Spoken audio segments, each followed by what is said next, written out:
Enjoy all your favorite sports like never before at BetMGM. Sign up using code Hawkeye and receive up to $1,500 back in bonus bets if you don't win your first bet. When you register with BetMGM, you'll get instant access to a variety of parlay selection features, live betting options, and the best daily promotions in the business. And with BetMGM at your fingertips, every play and every game matters more than ever. Remember to use code Hawkeye and receive up to $1,500 back in bonus bets if you don't win your first bet. Place your money line, prop, or parlay bets with the king of sportsbooks today. BetMGM and GameSense remind you to play responsibly. BetMGM.com for terms. 21 plus only. Iowa only. New customer offer. Subject to eligibility requirements. Rewards are non-withdrawable bonus bets that expire in 7 days. Please gamble responsibly. Gambling problem? Call 1-800-BETS-OFF.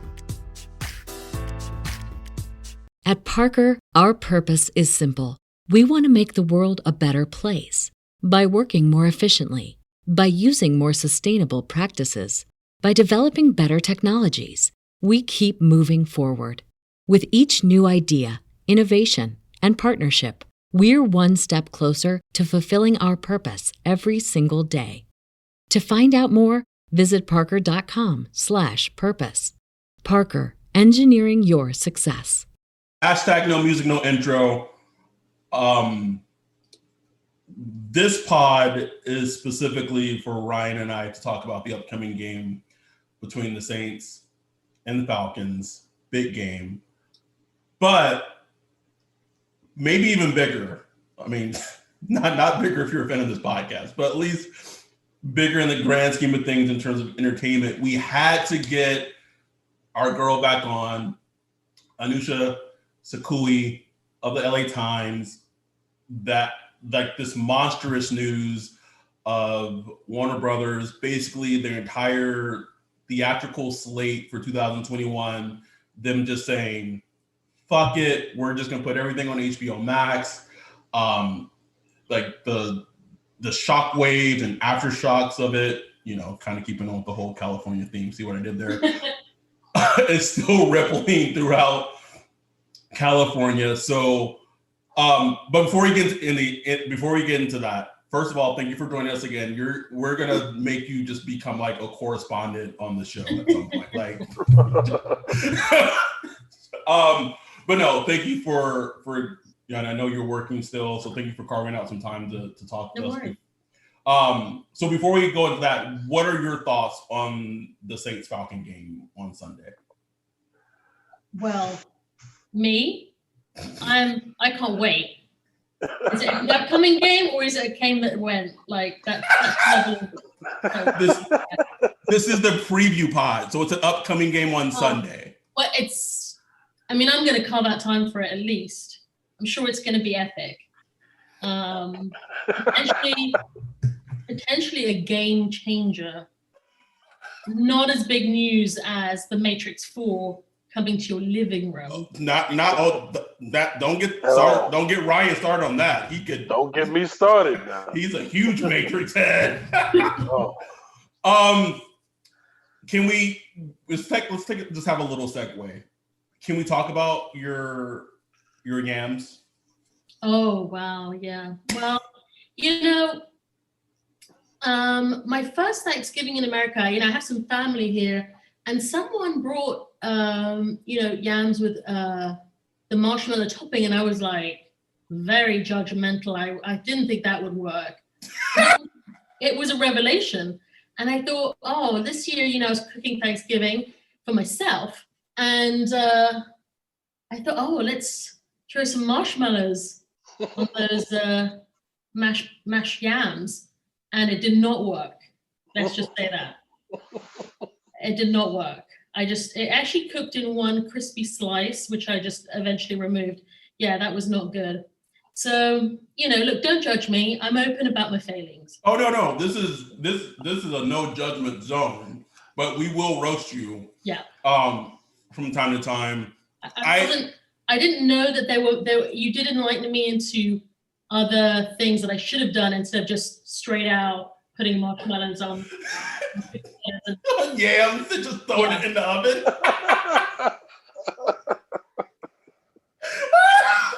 Listen, if you would have reached out to Ryan or I beforehand, because one of my specialties is my sweet potato casserole, which is the same thing pretty much.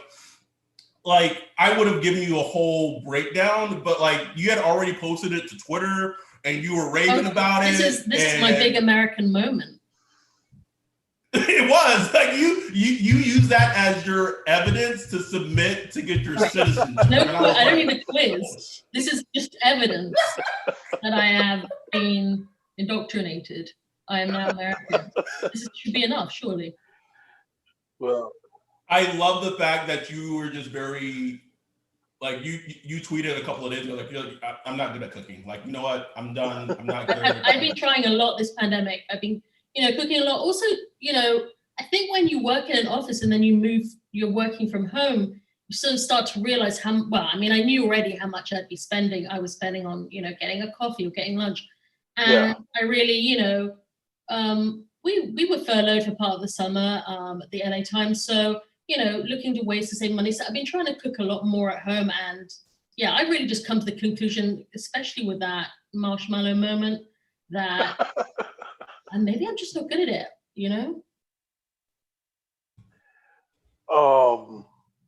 I never use marshmallows I don't call them yams, I call them sweet potatoes. Mm-hmm. But when I do sweet potatoes, I just I basically cook the sugar down with butter. Oh, it's so delicious. No marshmallows needed.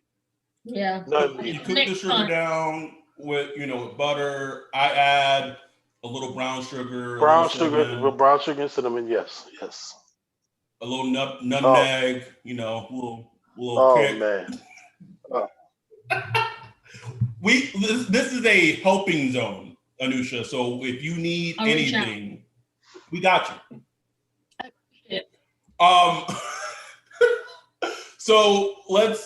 So anyone who's listening to this preview pod and they're like being like, oh, these guys aren't talking about football. When are they going to talk about the Saints Falcons game? You know what? Screw you. Like, we're not going to even put a time code of when you can skip forward to get. No, you got to either figure that out on your own, or you're just going to listen to us talk with Anusha, because there was groundbreaking news today of Warner Brothers saying their whole entire slate is going to be released through, on HBO Max. And it's so crazy because a couple of weeks ago, like, this whole notion, like, we talked about this on this podcast. And so what were your first thoughts? And I know you don't like to opine, but like, what were just your first thoughts, being that you work in the industry, when this news came in today? I got to shout out my colleague, Ryan Fonda. Check him out on Twitter. He's been doing a lot of our writing on this.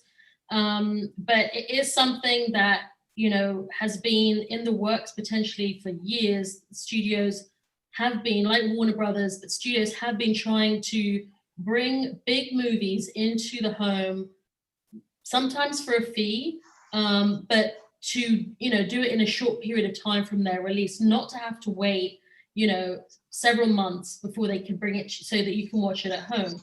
And the pandemic has really forced that to a head. A couple of weeks back when we spoke, it had already been sort of leaked that Wonder Woman 1984, which is the Wonder Woman sequel that they're doing, was going to be what we call day and date at Christmas, around Christmas time. I forget the exact date, but it's I think tickets it'll be on in theaters, but you'll be able to watch it at home. And that was a big deal because these movies cost a lot of money. And so it's quite unusual. Well, I mean, it's virtually unheard of for them to be so-called day and date releases that is released at home for streaming and in theaters on the same day for a major tentpole movie like a DC movie. And then what happened today was that Warner Brothers released that their whole 2021 slate is gonna be on HBO Max. So and day and date. So that's gonna be films like Godzilla vs. Kong, the fourth Matrix movie, the remake of Dune. If you're a DC fan, the next Suicide Squad movie, and also, like we also mentioned the other time we spoke, the new the Zack Snyder cut of Justice League. So there's a lot coming in, and it seems to be all geared towards getting people to subscribe to HBO Max. You completely buried the lead by not even mentioning the rebooted Mortal Kombat movie. Oh yeah, as well. Highly disappointed right now. So with that said, something that kind of jumped out to me when this news came down, and you kind of and this is why you're a great follow, is in terms of like following the breadcrumbs, is you are already kind of connecting the dots of what does this mean long term in terms of theatrical releases. Because we talked about it on the last show that you were on, is that movie companies and studios make so much money when there's a theatrical release, and then there's a double dipping of the theatrical release and the home media release and what have you. And so now I've seen some people who I follow on different entertainment, Twitter accounts saying like this is it, like the game's completely changed. Like there's really no way of putting the toothpaste back in the tube. Yeah. But I think you brought a very poignant point in how you said movie budgets aren't going to go down. So where do you see and I know it's kind of hard to say, but what does this mean for the future of theatrical releases and things like that? Yeah, you sort of nailed it in terms of the debate is whether this is they're sort of saying their messaging is that this is it's sort of this is for 2021. There's no commitment yet to the future, but as you said, once consumer habits have changed, and we're in this place because consumer habits have changed, mainly because of Netflix, right? The way Netflix has really changed, and also technology, the way technology has made streaming of HBO shows like Game of Thrones possible in the home. So it was coming. And the question is, can you go back? The thing that I hear is that, well, these movies, and this isn't so important because these are their biggest movies, their most expensive movies. It's not yet proven that you can release these at home and have it break and have it be financially viable. Now, so for example, if you looked at Disney's Mulan release, where they charged $30 for you to watch it at home, they said that they were, their executives had been public and said they were happy with it and they were going to look at that, again, potentially doing it again. What we're looking at here is not so much charging a fee, but really kind of going towards what a lot of companies are doing, right? Which is more of a subscription model. Like with Netflix, they spent, hundreds of millions of dollars to have Martin Scorsese's The Irishman, and and other films, but some films they spend a lot of money on. It's not clear how many people have watched them. What people what analysts understand from that strategy is it's not so important that you have a box office number or whatever, or how many, what was the box office on opening day? What were the watching figures? How many people can they keep subscribed or enticed to subscribe? A lot of people are going to sign up to HBO Max now because of these films that are coming. So it's kind of, the question is is it going to be financially viable for them to put these massively expensive movies, day and date just on streaming? Because it does take away the allure of film in the theater, right? It means that you're less likely to go. It's just the way it is. And, some people will still go to theaters and some people won't. Question is even if they'll make the same kind of splash, have the same. A lot of people, when a lot of filmmakers, when they would sell their movies, when Netflix was first starting to buy movies and you'd see movies go there, and they wouldn't get the big sort of splash of a theatrical release. And not just Netflix, but Amazon and other streaming platforms. Do they get the same kind of attention, And so question is going to be, is that going to be relevant for what we know as Warner Brothers, which is really Warner Media, which is now a division of AT&T, a much bigger company that, you pay a subscription for your cell phone effectively, you pay a monthly bill. And so maybe the whole box office revenue element isn't important. Maybe it's just a shift to subscription. But if it isn't that, then yeah, you know, there's really no way you can make these movies profitable if you're just looking at, you know, putting them online, because they're expensive, and I don't think that you're going to spend less on these kind of movies. There's always going to be filmmakers out there who want to spend a lot of money on making a movie, and studios that will let them do that. Do you know if these releases on HBO Max, like, will you have to pay individually for these films, or will this be covered in the normal subscription that you? This looks like it's just part of the subscription, so available to all their viewers. Yeah. So I guess go ahead. I'm sorry, Ryan. No, I'm just saying that's just fascinating, because like you said, economically, I don't see how that works out long term. I don't see how that becomes a thing going forward, at least the way it is for 2021. You know, I mean, it works for Netflix, but they're not releasing, they're not investing. They probably spend more on content than any other studio, right. But they have a handful of films that in the US that they finance. So, but a major studio like Warner Brothers, they'll have like 20 to 30 films that they're, financing. Not all of them will be the $200 million film, but the question is if like, if really it's like you're subscribing to an AT&T product, which is HBO Max, and if they have more, it kind of like this is one of the issues of like when you have a studio that's part of a very big company, you don't get as much insight into the ups and downs, because really it kind of absorbs into the revenues and the flow of that big company. But I think it kind of makes sense if you think about it along those lines of like you pay a monthly bill to AT&T for your cell phone and for your internet, and it kind of makes sense that you would do that for programming.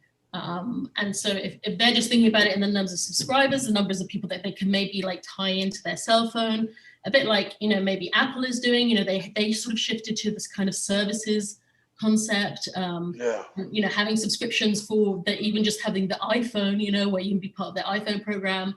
They're not really there on the content side yet. I mean, they have obviously a presence, they have big shows, but it's not the sort of number of they don't have the sort of breadth of content that others do. But yeah, I mean, it's going to be the big question. And the theater chains, AMC and Cinemark, mainly AMC though, was very vocal today. He was talking greasy. Right, in opposition to their saying, they weren't told about it, and it does threatens their business model. I mean, they make money from people buying popcorn and going to see these movies. And one thing that stands out to me, not even for like the big expensive movies, but say like the small movies, like, I don't know, I mean, like Get Out, which came out a few years ago, that don't have big budgets, but blow up in the box office and ranking hundreds of millions of dollars, which sends signals to the investors and the studios and all that stuff, like, hey, this Jordan Peele guy, maybe this is somebody we need to get behind. Yeah, I mean, will those signals be there with a subscription model? You know what I'm saying? I mean, I don't think, this question has been on the table for a long time. What happens to theatrical releases, right? And I've heard people, analysts and people in the industry talk about how, when TV came along, people thought it would be the end of theaters. When Kindle came along, people thought it would be the end of hardback books. Things like that, or radio, the threat to radio of TV. So I think, it's most likely that there'll still be theaters, right? Like people still want to go out, people still shop at restaurants, people still eat in restaurants, even though they can cook at home. Those are the kinds of arguments that proponents of theatrical have argued for a long time. So, and films like Get Out, horror films, they have a very, they do well in theaters, and they have like a short time span. Like they're the kinds of films that people will go out to rush out to see, younger people, and see them in big groups. And then they kind of, they spend a few weeks there and then they're kind of done. And maybe then we'll see them come into the home sooner. But it sort of it does raise, does it make it harder for, sorry, my dog has started with a squeaky toy. I confiscated one squeaky toy. I don't hear it. It's fine. So yeah, the question is, like, say if it's not a horror film and it's another director or filmmaker trying to come up, it does make it harder because, I mean, potentially, maybe it makes it easier. I don't know. I mean, like, maybe the theaters will be looking for more stuff to fill, their auditoriums. But yeah, I mean, it's definitely a big shift because it's probably the biggest commitment to streaming that any studio has made so far. Is this with this news dropping? Could you? And I'm just trying to think of. I just know how businesses think and operate, and that in the bottom, in the day, their bottom line is to make money. Could this be like used as a ploy? I mean, I know HBO Max is on the more pricier, right? Exactly. End of things right now in terms of streaming companies, but could this even be of like something where they're like, you know what, whatever we're charging for our streaming service, it's going to go up because you're going to get all these theatrical releases like at your disposal next year and all these big, like, it just seems like, and I don't know if they're going to do that, but just being a smart consumer, it wouldn't surprise me if they were to go that route at all. I mean, they are, as you said, like on the higher end. And, now I think sort of like the standard Netflix package is $13.99 after they did their price rise. So that kind of brings them a bit closer. But they have like a tiered version, different plans. Maybe that's something that the HBO could do or have more variety if they did want to increase their price. But they're already at the more expensive end. So I don't know. You have to see about that. Yeah, you can get deals though. I mean, by the way, you should look out for them. Sometimes I think I signed up, it was $11.99 for a little bit, but normally it's $14.99. Yeah, I mean, I've been a proponent a long time for video on demand, especially for, I guess, movies that you don't really need to see in a big theater. Like, a lot of those movies that just come out is like, I could watch that at my house. But like the big movies, Matrix 4 and, Godzilla versus King Kong, I want to see that in the theater. I want to. Now, obviously, next year, dealing with this pandemic, I understand the move. But I'm just wondering, I guess it's going to become like something where it's like theaters are kind of like an elite package, like, just something that it becomes where it's more of a just a specialty to go see movies, whether it's, rather than, just, classically it's just been like your middle American pastime on the weekend to go see a movie with your kids. Right. That's been the trend that's been happening, and that the box office has become over the past couple of years more concentrated around a smaller number of bigger films. So, like, I forget the numbers. There's a good analyst out there called Doug Kreutz from Cowen and Co. He has something he's tracked. And yeah, I mean, I forget the numbers, but it's been an increasing trend that a smaller number of big movies account for a bigger part of the box office. And so that's made those kind of middle of the road, mid-budget, sometimes a star-led movie like, the Jennifer Aniston or Adam Sandler movies, harder to draw a crowd at the box office, so harder to break even. And so that's why you're seeing a lot of them on streaming now, these kind of star-led vehicles. I know we don't know now, but like how does this all play out? Like, if there was a fake gun to your head, because I think the term gun, like an actual gun to someone's head, is a little ridiculous. So let's say there's a fake gun to your head. Like how does this all play out 2022? Yeah, I mean, it's hard to see. I think like there's already been some movement already, right? We've seen Universal cut deals with theater chains to give them some of the revenue to make up basically for this. And that seems like a longer term thing. And that's kind of, maybe that's more what you see. I don't know. I mean, because you could get powerful directors like Chris Nolan, who is obviously a big supporter of having his movies in theaters, say, well, Chris Nolan would never let one of his movies go to video. Right. I mean, it's interesting to know like how much power a studio could have over him. But like, my guess is that he can now that he knows that this trend is out there, I'm just going to guess that he's going to say, or his lawyers would say, well, whenever he papers any kind of deal, that he gets ultimate say over how it's distributed if he doesn't already, and he can insist. So and he's not the only one. There are many other, Tarantino, although I don't know how many more films he's going to make, but he there are many powerful directors that could still say, we want our movies in theaters first. But yeah, I mean, it's kind of where the future is going. So to some degree, the goal is what's the reference I'm thinking? Like, things have already shifted. Question is like, this seems potentially just, I mean, in Jason Kilar, who runs HBO Max, he did a Medium post today, and he talked about basically like the options that were available during the pandemic, and he kind of gives you the impression that he's, that if he says like, look, if the option was there to do this, to put these in theaters and have theatrical releases, now we would do that. But he talks about just the options that are available to him now, and this seemed like the best option now.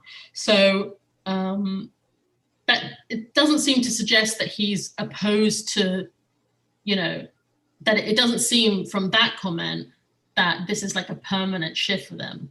So yeah. That doesn't answer your question, but if it tips to probability, like it sort of suggests to me that this is maybe something as significant as this, or as extreme as this. Maybe it's probably not permanent. Yeah, reading between the lines of his comments. Okay, that's fair. Anything else you have for Ryan? We know you're working on an article. No, that was awesome.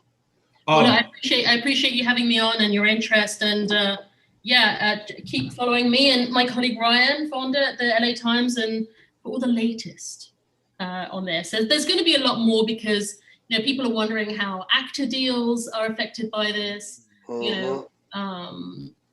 As like we said, some of the theaters are really not happy about it. So there'll be more news to come, I'm sure. Well, we'll be sure if more crazy news in the Hollywood continues to happen, that we'll get you on at some point. And then we could just do an episode where we just talk about just cooking. Yeah. I don't know. I'm learning what not to do. I mean, I'm from Texas and Ryan is from Louisiana. Like, if you can't learn to cook from us, like there's no hope. Done. I appreciate you guys, and good luck for the game this weekend. I'm going to leave you to cogitate over all that. Thank you, Anusha. You have a good one. Bye. Have a good one. That, folks, was a quick glimpse of the big news in regards to what happened in Hollywood today. Anusha is becoming one of our favorite guests. She just provides so much information about the world of entertainment. Anyone who listens to this podcast, is tuned in regards to entertainment in some form or fashion. So anytime she's just able to get on and just talk to us, and we're just two fucking guys just talking about football. So the fact that she's like, oh yeah, like I'll jump on, like we always appreciate that. And much love to her as always. All right, man, let's get into it. Let's talk about this game. The Saints have an opportunity to go 10-2 and could clinch a playoff berth with a win and a Bears loss against who else would it be besides the Atlanta fucking Falcons? Fucking Falcons. Who they listen, they put her on them Raiders last week, bro. They put her on them. They did, bro. Had Derek Carr, John Gruden discombobulated. The defense played great. And listen, I know a lot of fans are gonna, look at the results of how the Saints played against them the first time. Eight sacks. It was pretty. I mean, the defense played fantastic the entire game, and then offense got going in the second half. But listen, now the Falcons, it's a different game. The Falcons probably had no idea that first game that they were going to be playing Taysom until that Friday, right? Yeah. So then they found out. So they played Taysom once. Then they have tape against Taysom against the Broncos. Yeah, and I know it may not seem like a big key, and I didn't realize this until after the Saints played them. Dante Fowler didn't play in the first game that they played because he was on the COVID list. Well, he's healthy. Okay. And the play that still gives me nightmares to this day, Ryan, man, listen, is him smoking fucking Ryan Ramczyk in the NFC Championship game that led to Drew throwing that interception. Like that, like I the Tommy Lee Lewis play haunts me, but god damn it, that play haunts me too, man. Yeah. I mean, because listen, we had the ball in overtime, so. Okay, can't do it. Anyway, let's not go there. Let's not go there. Can't do it, bro. Can't do it. Let it go. So, here's my concern. And here's my thing for the game as a Saints fan. Why I'm concerned. I feel like we don't try to be pessimistic on this pod, but we just try to be realistic. Vic Fangio said Taysom as a quarter, and I know they said the game plan changed, but they played zone. The Broncos played zone, and he told Taysom, figure it out. Figure out how to beat this zone. And Taysom couldn't do it. He could not do it. Yeah, it's just I don't know how to take it, man. Like I can't make a educated assessment with what we know about what Sean Payton has said about the game plan, what Taysom has said. I mean, Taysom reiterated it again yesterday. Like I know it looked bad, but I had Sean Payton in my head, like take care of the ball, blah blah blah. So I don't know, because on the flip side, you have his first start against Atlanta, which is a much more critical game as far as it's his first start. And, he got comfortable after the first half and was making reads and, moving through progressions and all that stuff. So I just don't know how to take it, bro. Like, I don't know what I really have no idea what we're going to see Sunday. Well, I don't either. We saw two sides of the page. Two complete sides. We saw him take it. But I will say that, even in that first Atlanta game, the first half was ugly. What I'm saying? Bro. Go back and look at your Twitter. Go back and look at your pages. We was man, where Jameis at? You know what I'm saying?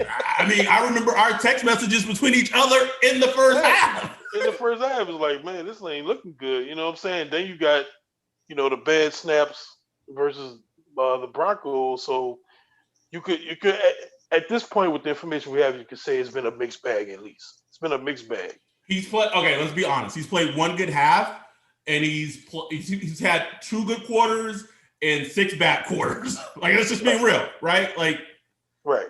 And I what I would expect from the Falcons is I think Raheem Morris, who may be playing himself into becoming an actual head coach for the Falcons, which doing it.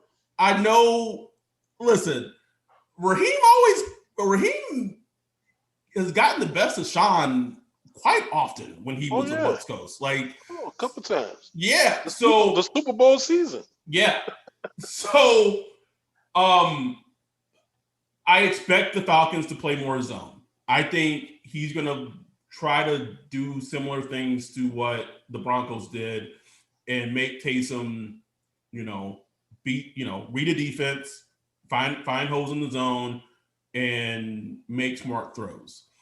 Now, here's where I go to, and this is why I think as Saints fans we become so sometimes frustrated and annoyed with Sean Payton, is that he ran like there. We talked about on the recap show. There was a drive with Latavius and AK that they ran 10 times in a row. Hey. 10 times. So when a defense plays zone, common football wise is like you can attack a zone with a run because defenders are already moving back to protect their zone. Like I don't know. I don't know if this is going to be a game where Sean kind of opens it up for Taysom again. It's going to be a very fascinating watch to see. And speaking of the defensive, just injuries. We're taping this Thursday night. So we have a little better idea maybe of what injuries are going to be. The news came out today that, Marcus Davenport, concussion, didn't practice today, which would be a huge loss for the Saints defensively. He may not have the sack numbers or what have you, but just his presence and his pressures and his hurries are just important. Huge. That's a huge loss. If he is lost, you know what I'm saying? And if you were a betting man, how much money would you put that Julio's going to play? Oh, he playing. Ain't no betting. I don't need to bet. He playing. He's out. He was limited yesterday. He was out today. He probably will be limited tomorrow. Or something. It doesn't matter. Get the questionable tag. Yeah, don't worry, but he's going to play. Now, will he play 4 quarters? I ain't about to say all that now. But he's going to be a part of the game. He's going to be a part of the game. I wouldn't worry about that. So when we finished taping the recap show for the Broncos pod, one thing afterwards I was mad at myself that I didn't talk. I felt like we didn't talk about enough is, and this kind of goes to what I'm about to say. Is Latavius Murray the most underrated player on the Saints, bro? Gotta be, bro. Gotta be, man. The dude just produces every time. Every time he gets the ball, he's doing something. It's not flat. It's not flashy. It's not. Dude just running hard, gets yards, gets first downs. Everything you want from a running back. That's it. And even after that episode where he just had a fantastic game, I don't think I mentioned him by name one time. I forgot. It's whatever. So Marcus Davenport concussion. We don't know what his status is. Janoris Jenkins, who had that awful looking injury against the Broncos, it came out this week and after the game on Sunday that the injury was minor, but he still hasn't practiced. He didn't practice yesterday. He didn't practice today. Wouldn't expect him to play. And then the Saints have kind of gotten used to this. That means P-Rob back out there. Who again, besides maybe one or a couple of plays, one play against the Chargers and maybe a couple of plays here and there, he's played great this season. And he played against the Falcons, last week. Yes. A week or 2 ago, but so, Yes. It's nothing to freak out about. You would rather Jack Rabbit back out there, but I wouldn't go crazy if Jack Rabbit is out, which is probably most likely. Lattimore be back. Other than that, you're pretty much. You're as healthy as any team as any team could be possibly in this league, man. Yes. You're banged up, but man, teams out there beat. You know what I'm saying? Beat to the ground. So, they just got to go and handle business, bro. Defensively, we're talking about the offense, and it's important, but really, if the defense just keeps playing how they've been playing, man, you know what I'm saying? they are such a incredibly hard team to beat if that level of defense continues. Like it's unreal, Ryan. Like at this point, like I don't have the superlatives to just what we're seeing from them. It's I don't know, man. like as a Saints fan, all you can do, we can do is just enjoy it, shed a tear, just all those fucking seasons that Drew was throwing for 5,000 yards and 7 and 9, and like we're seeing what we wanted for him those years, like in his last year. Yeah, man. It's like they finally did it. They finally put together a good, strong defense that's built well from the back to the front. Insane. Like, and I know we talked about it before the season started, and most talented Saints team on paper, most talented on paper. The defense is so hashtag deep. On paper. and we didn't see it, and then we now, like, people say, I see the vision, bro. We see it. Mm-hmm. And every time they go out there, hair on fire, Quan, Trigger Trey. That said, I definitely expect Atlanta to counteract what happened in week 1. If there's no way that they're going to allow Matt Ryan to take 5-step drops. 8 sacks. 8 sacks doesn't happen. It won't. It won't happen again. It won't. Like 8 sacks is an extreme rarity in the NFL. It's an outlier. It's an anomaly. Like it's an anomaly, so it's not going to happen. And so I don't know what they're going to do because it's going to be the same offensive line. But they're gonna adjust accordingly, whatever it's going to be. They're going to be getting that ball out quick game, running backs, check down. Like it's going to be a game where the Saints are going to need to tackle, limit yard after, yak yardage, run after catch. Like that's how you counteract that. Like you already saw once, like, oh, our offensive line ain't got the dogs to block this D line. Like we just ain't got it. Right. And that's where we at though, man. Like that's where we at as far as the defense. It's not about is the defense good enough. It's like we know it's good enough. But it's just about execution. So we've seen the defense, early in the year where they're not executing on all cylinders, where there are some miscues here and there in the secondary or on the defensive line or whatever, and we've seen them perform at a high level. So it's just a question of will the defense come in and execute, just like they did the week before? Will they come in and just execute at a high level again? If they do, they shouldn't have a problem beating this team. If they do, you know what I'm saying?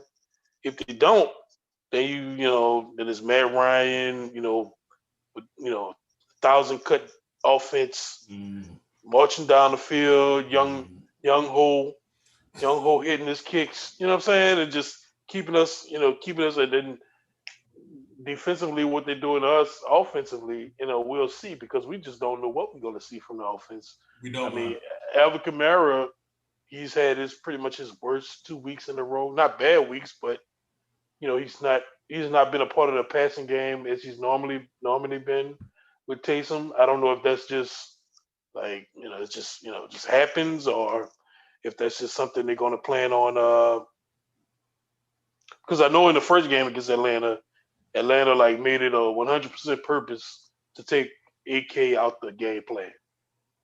And last week, Denver like just tried to throw that game out because it was just weird. Yeah. So I don't know, but I know I would like to see AK in the pass game more involved. Whether there's screens, whether it's pass to the flats, over the middle or whatever. They got to get him involved because that's your dog. You know what I'm saying? But on the flip side, it's been good to see Michael Thomas last week get involved because, man, it's like, bro, like if you would have told me Mike Thomas, like his total yardage right now, if you would have told me at the beginning of the season that's what he'd have at week 12. Nick, we would like what quarterback we pick in top 3? For real, dog. It's like, oh man. The fact that they like 9-2 right now is just It's amazing. Not into number one seed in the NFC, Ryan. Like that, it's like I know he's not going to win it. I know he's not. But what Sean Payton's doing right now is some of is maybe his best. It's no question. It's no question. It's his best work. It's like I don't have the adjectives to just describe. He just it's special to see right now. And he this is the second game in a row that Sean has told during the pregame meetings to the whoever's calling the game. Well, his message to the team is let's not be a common team.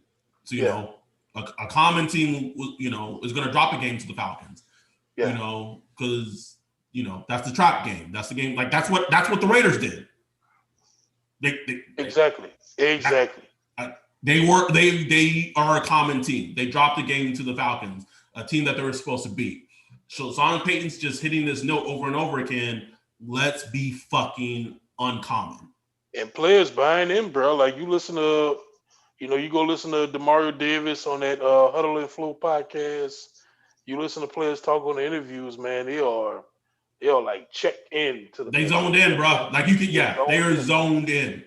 Like the defensively, they like it. Like they like the fact that they balling. They like the fact, they just love it. You know what I'm saying? They're enjoying the game. And when you get to that point where it's not work no more. You know what I'm saying? It's not like they're on the job no more. It's fun. It's fun. Like you watch the Mario and Quan, man. They have fun out there, bro. Bruh. Like BFFs. Like it's like they met, and I feel like it's like the Step Brother scenes. Did we just become best friends? Yup. Like that's and you saw, shout out to the homie Lloyd Cushenberry of LSU, but in that snap, in the Broncos game that was low that almost got returned. That I don't think it's like that snap happens when you are as a center, because I played that position. Like when you are scared, you don't know where the pressure's coming from. Like when the opposing defense is humming, man, that makes things speed up. You're like, oh shit, let me get rid of this fucking ball. Like shit, they're coming. And that's the kind of pressure that they're currently putting on opposing offenses. Like they are like just stifling them. They dictate, man. Which is but it's like you said, if they show up, the game, it's going to be a very hard game for the Falcons to win. I don't even know if, like, honestly, I saw that Todd Gurley didn't practice today. I know he didn't play last game. Like the Falcons offense does better when 21 doesn't play. Like that hurts me to say. Yeah, it does, man. It's sad to see, bro. Hurts me to say. Let's talk about a little bit more offensively. I think it's going to be an interesting game to see what type of. We talked about it a little bit. Just see what Sean Payton, what type of offense he's running on Sunday. Is it going to be? I don't think it's going to be one of those super conservative offensive game plans that he ran against the Broncos. But is it going to be kind of like, I think that's going to be fascinating. And something else, like Adam Troutman out-snapped Garrett Cook last week. Yeah, man. Yeah, I mean, that's on Cook, man. Like, it's just on him because he just hadn't been playing well. Like, he has been the one mistake-prone player on the team, man. It's unfortunate. It's like he's fumbling. He'll make a play, but he's called for fucking offensive pass interference. If it's not one thing, it's another. Yeah, I don't know where that goes. I mean, Adam Troutman, he the one catch guard right now. You know what I'm saying? He makes that one particular route catch. Peace. God bless y'all. Good night. That's it. Wrap. You know what I'm saying? Hit him with that Russ Simmons. Hit him with that Russ. It's over. It's over. So I want to see him catch two. Like, catch two passes, bro. Catch 2, 3. Give me 3 passes. Give me 3 nice routes or something, man. You know what I'm saying? So I mean, they just got to get it going, man. Like I want to see the passing game flow a little bit because it's just been so. I mean, look, they're playing with a backup quarterback. They're playing with a guy that hadn't started games before. So no, it's not going to be crisp. But I just want to see it crisper. You know what I'm saying? Like we saw under Teddy Bridgewater last year, it didn't start off great at all. I know, like hindsight 2020. You know what I'm saying? I know, like, just people look at it now, and especially the national media, like, Teddy Bridgewater went 5-0. He was great. No, he was not great. He wasn't great. Like for like 2 or 3 games, it was a stressful mess, and we Yes, felt lucky bro. to win. Yes. It wasn't great, and so I try to just think, put that in my mind when I'm looking at Taysom. Like, just let this guy grow into the system. It's an extremely complicated offense. Like what Drew Brees does, you just almost got to throw away what Drew Brees does on a week-to-week basis away because he has an entire playbook that's not written down with his wide receivers. Like they have a playbook outside of the playbook that's simply changing based on what they're seeing on defense that they do on a game-to-game basis. So, we're used to seeing that and we just take it for granted.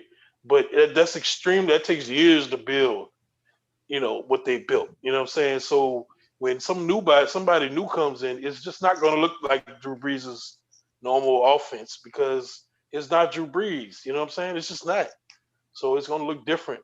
And so I just want to see whatever Taysom offense is going to look like. I want to see that, and I wanted to see it just a little crisper. Whether it's passing, whether it's him running the ball, or getting everybody else involved. I just want to see just a little more flow to it and a little consistency. How, on a scale of 1 to 10, how excited are you that our boy Andres Pete probably gonna be back in the lineup at left guard? Man, fuck out of here, man. You know what? I'm happy to see him back, bro. I'm happy to see him back, man. We're gonna get Big Pete on the move. He gonna be pulling, come around that edge. He gonna do something. I'm ready. I'm ready for Pete to come back, man. I mean, shit. That's my dude. Same thing. We they already played the Falcons. We already previewed the show. Prior when they played the Falcons. Like if you limit Jarrett Grady, like you should be good. Like in theory, like you should be good. Like they did. I think they get it. Besides like a couple of plays, like they did a pretty great job in the first game of limiting Grady Jarrett of the Falcons. Deion Jones, who looked slow in the first game that the Saints played against him, he had like a monster game last week against the Raiders. Had a pick 6. You gotta watch 4 or 5, man. You gotta watch 4 or 5. He I don't know what it is about LSU players that don't get drafted by the Saints. They get drafted by other teams, and like they like carry a vendetta, like the home state team didn't draft him. Like I don't know what it is, but like he plays with the like a vendetta, like he has like the Bry's like fucking 5 kill list every time he fucking plays the Saints. Like, who am I going to concuss today? And just fucking cross them off. Get these boys out. Oh, kind of something to watch for Deontay Harris. He had a stinger. He's still out. Which is very interesting because Harris is out and also Callaway's out. Callaway's out, exactly. So, and then the third person I would maybe fill in is Ty Montgomery. He out. I don't know. I don't know if they're just gonna put Austin Carr at every punt return and just be like, just fucking call fair catch. Just fair catch it. But that that's weapons lost. You know what I'm saying? Like it is. That's been a weapon of the team. So far. So that's gonna hurt. You know what I'm saying? And like I tweeted earlier, that Las Vegas has us at 2.5 to 3 points. I'm just wondering. Why do they think after basically just handling the Falcons, a couple of weeks ago, why do they only think we good for at least 3 points? You know what I'm saying? It's like I don't know. You know what I'm saying? it's Vegas. They just might be wrong. They might be right, but they smelling something in their water. And I think it is that like they usually don't sweep the Falcons. They just usually don't. That's historically they don't. You're right. So I mean, we just got to like just take care of business, man. Like take care of this. You go and take care of this. You should handle up on the Eagles. Okay, you lose to the Chiefs. Like nobody gonna whoop your ass for losing to the Chiefs. It's gonna be like, okay, you know what I'm saying? We just wasn't a better team that day. But man, take care of Atlanta, man. Like you're a far better team than the Atlanta Falcons. So you just gotta handle business. Like just play your game and you should beat them. Let me set this up for you. Saints beat Atlanta. They go to Philly, beat the Eagles, put them at 11-2. Chiefs, let's say they don't lose a game between now and then, put them at 12-1. Could you imagine that, right? That more than likely would be Drew's game that he comes back in, because I don't think he's going to be back against the Eagles.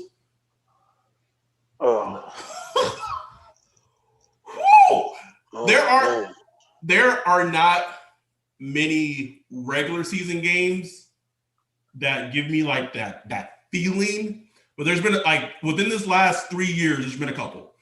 The 2018 season when they played the Rams, and that bar burner with the Michael Thomas catch and the cell phone. The Steelers game, I believe it was that same damn season. Yeah. The Tampa Bay game, the second Tampa Bay game this season. Like there are just certain games where like it just like as a fan, you're just like, oh shit. Man. That game there. But the thing is, like if the hope is this team can get to that big dance. And if they get to the big dance, that's likely the team they'll be facing, bro. Them or the Steelers. I picked this. If you listen to our offseason podcast, I picked the Steelers that the Saints face in the Super Bowl. But I know they're undefeated. They deserve the love, bro. They're undefeated. They're undefeated, man. They are. They don't. It's what they remind me of the Packers of last year. Right. Exactly. Like the Packers were 13-3. The Packers went to an NFC Championship game. At no point of last year during the season that I think like they're one of the best teams in the NFL. Like at no point, right. Not at one point. And I mean now with the Steelers, they no Devin Bush, no Bud Dupree. Bud Dupree is hurt. Torn ACL. They didn't like. I get it. Like any given Sunday, but like they were struggling with the Cowboys with like a third string quarterback. Like I just got questions.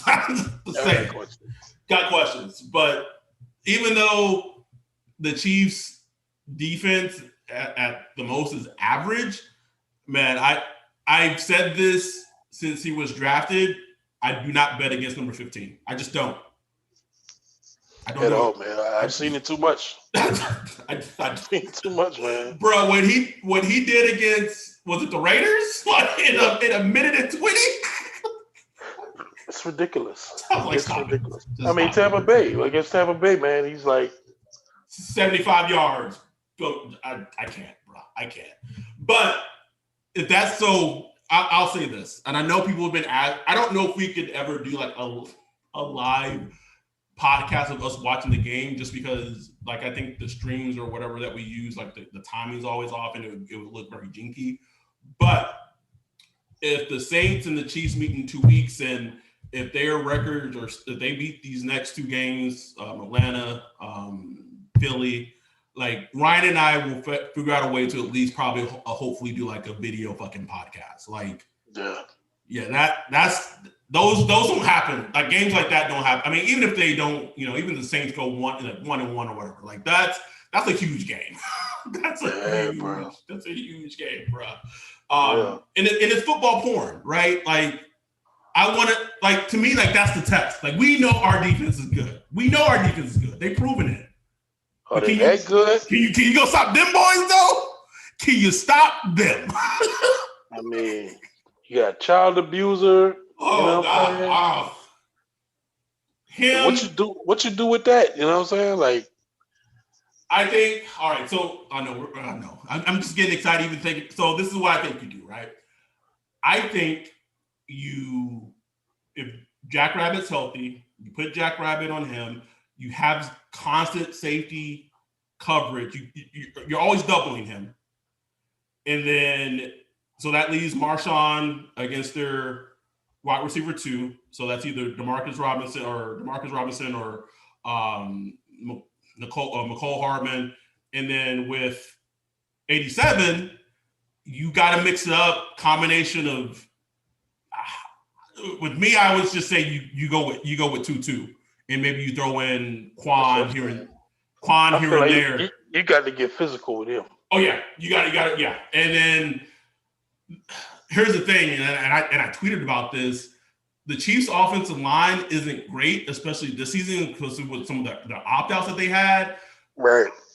My fear for that game, and I tweeted this to Nick, is like, Randy Reed's not going to let 15 just drop back, 7 steps in the pocket and just have his offensive line just completely get destroyed. I think our defensive line can eat against the Chiefs.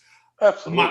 My concern would be Andy Reid is such a good coach that he's not going to allow that to happen. So it's going to be a very, passes to, a layer, passes to quick. And I said that my fear is that when the Saints play the Chiefs, we're going to be super frustrated as fans because the game plan is going to be very similar to how when the Raiders played against us. Because we were just like, fuck, like we're almost the car, but like the ball was gone. Yeah. Like it's hard to play defense that way. Exactly. So I definitely think they would change it up where the Saints defense would be playing like, stop the big ball, just don't give up the big pass. And the Chiefs are going to know that's how we play it. Yes. And it's going to be quick pass, and just march down the field. I will say that the only loss that the Chiefs had this season to the Raiders in the second half, that's what Paul Gunther did, and they couldn't adjust. And I don't know if that was just like, it was just in the game, and they just couldn't figure it out in the game. But when the Raiders played the Chiefs and they gave them that first loss in that second half, that's essentially what they did. Like, they took away the big play and said, we'll take the dink and dunk. We'll take that, and that's how they won. I think that's the flip side is your offense has to score. Has to. Like, you can't do that.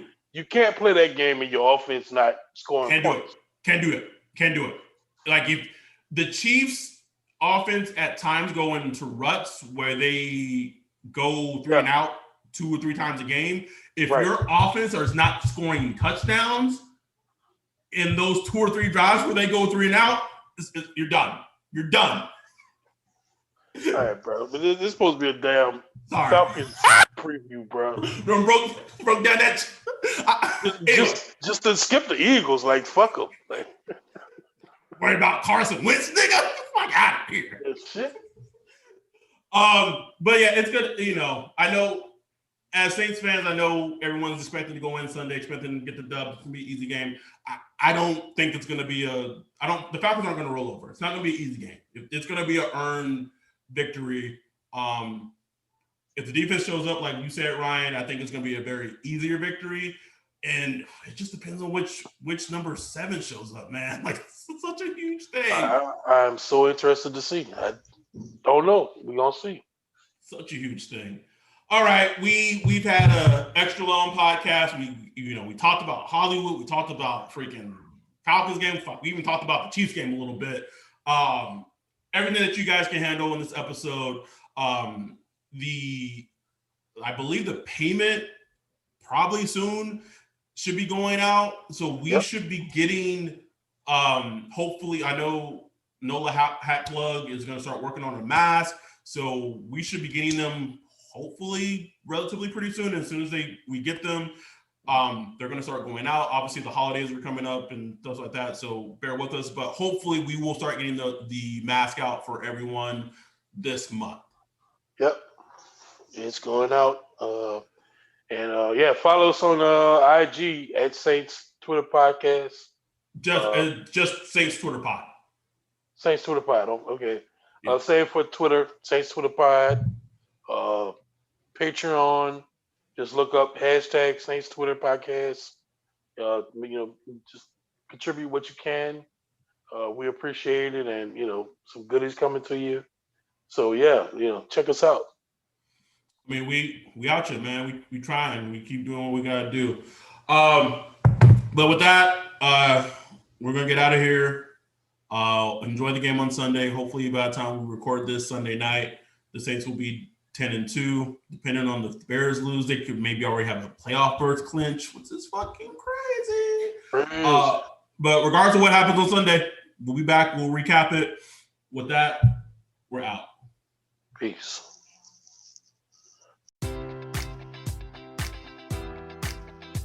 Enjoy all your favorite sports like never before at BetMGM. Sign up using code Hawkeye and receive up to $1,500 back in bonus bets if you don't win your first bet. When you register with BetMGM, you'll get instant access to a variety of parlay selection features, live betting options, and the best daily promotions in the business. And with BetMGM at your fingertips, every play and every game matters more than ever. Remember to use code Hawkeye and receive up to $1,500 back in bonus bets if you don't win your first bet. Place your money line, prop, or parlay bets with the king of sportsbooks today. BetMGM and GameSense remind you to play responsibly. BetMGM.com for terms. 21 plus only. Iowa only. New customer offer. Subject to eligibility requirements. Rewards are non-withdrawable bonus bets that expire in 7 days. Please gamble responsibly. Gambling problem? Call 1-800-BETS-OFF. When you need mealtime inspiration, it's worth shopping Baker's, where you'll find over 30,000 mouth-watering choices that excite your inner foodie. And no matter what tasty choice you make, you'll enjoy our everyday low prices, plus extra ways to save, like digital coupons worth over $600 each week. You can also save up to $1 off per gallon at the pump with fuel points. More savings and more inspiring flavors make shopping Baker's worth it every time. Baker's, fresh for everyone. Fuel restrictions apply.